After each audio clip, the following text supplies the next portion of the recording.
مزید تفصیلات واسطے ہمارا جوائن کو تھا رپورٹر بلال فیروزہ۔ جی بلال فیروز، کیا تفصیلات ہے اس حوالے سے؟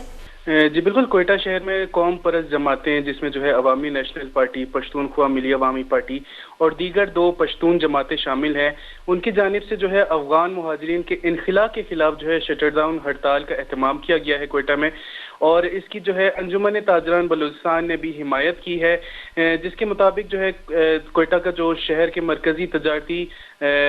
بلڈنگز ہیں، جس میں جو ہے کنداری بازار، لیاقت بازار، مسجد روڈ، پرنس روڈ،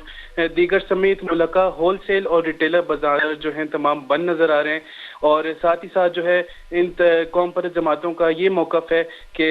جو افغان مہاجرین ہیں ان کی بےزتی کر کے ان کو جو ہے نکالا جا رہا ہے اور ان کو پاکستان سے جو ہے نہ نکالا جائے۔ جی بہت بہت شکریہ بلال فیروز ہمیں تفصیلات سے آگاہ کرنے کے لیے۔ کوئٹہ شہر قوم پرست گلانی نیمگچھا افغان مہاجرین انخلاء خلاف دربندی ہڑتال کنک ہو گئی۔ انجمن تاجران بلوچستان ہم دربندی ہڑتال پلہ مرضی کو تھا۔